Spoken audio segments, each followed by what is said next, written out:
ফারজানা বিছানার মাঝখানে একটি দাগ টেনে মাহিমকে কড়া করে বলে দেয়, খবরদার তুমি আমাকে স্পর্শ করবে না আজকে রাতে। মাহিম কাছে আসার চেষ্টা করলে ফারজানা ঠান্ডা গলায় বলে, আমার কাছে কেন, তোমার এক্স গার্লফ্রেন্ডের কাছে যাও। তখনই মাহিম বুঝতে পারে ফারজানা আসলে ঈর্ষান্বিত। বিয়ের পরই ফারজানা জানতে পারে মাহিমের একটা গার্লফ্রেন্ড ছিল। সেই এক্স গার্লফ্রেন্ড সরাসরি ফারজানার সামনে এসে অপমান করে বলে, বউ বাছাইয়ের ক্ষেত্রে মাহিমের রুচি নাকি আগের চেয়ে অনেক খারাপ হয়েছে। রাগে ফারজানার হাত উঠতেই যাচ্ছিল, কিন্তু মাহিম তাকে থামায়। বাড়ি ফিরে ফারজানা জানায় সে এখন থেকে আলাদা ঘরে ঘুমাবে। মাহিম তাকে ধরে জিজ্ঞেস করে, আজকের ঘটনায় তুমি এখনো ক্ষেপে আছো? কিন্তু আত্মসম্মানী ফারজানা সেটা স্বীকার করে না, বরং সে ইচ্ছা করে বলে, আমি বারে গিয়ে 10 জন পুরুষ মডেলের সঙ্গে মজা করব। এই কথা শুনে মাহিম ক্ষিপ্ত হয়ে তাকে মাটিতে ফেলে দেয়। সে রাগে বলে, আমার থেকে এত দূরে থাকতে চাইলে মেঝেতেই ঘুমাও। এই বলে সে কম্বলে মুড়িয়ে বিছানায় শুয়ে পড়ে। ফারজানা কম্বল টানতে চেষ্টা করেও পারে না। বাধ্য হয়ে সে গোসল করতে যায়। গোসল শেষে ফিরে এসে দেখে মাহিম মেঝেতেই ঘুমিয়ে আছে। তার শান্ত ঘুমন্ত মুখ দেখে ফারজানার রাগ হঠাৎ করেই অনেকটা কমে যায়। পরের দিন ফারজানা মাহিমের ভাতিজার কাছে গিয়ে তার প্রাক্তন প্রেমিকার কথা জানতে চায়। ভাতিজা জানায় অনেক আগেই তাদের সম্পর্ক ভেঙে গেছে। কি কারণে সেটা সে জানে না। ঠিক তখনই ফারজানার কাছে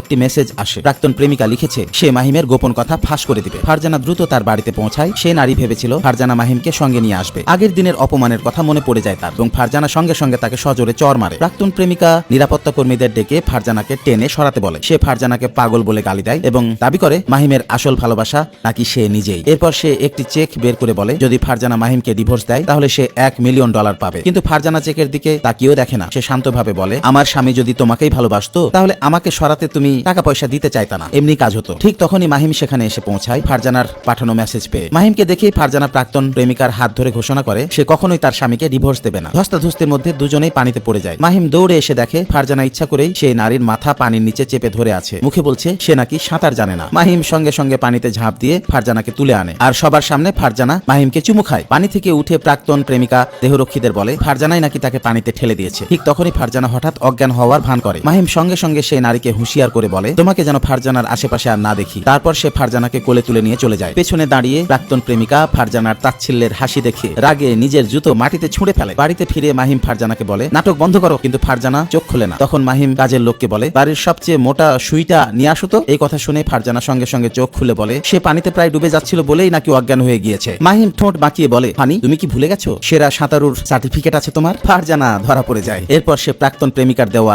$1 মিলিয়ন চেক বের করে খুশিতে বলে আজ তো বেশ লাভই হয়েছে। বন্ধুরা, এভাবে আমার গল্পের নায়ক নায়িকার নামের জায়গায় তোমাদের নাম শুনতে চাইলে কমেন্টে নাম জানাও, আসবে কোনো ভিডিওতে তোমাদের নাম।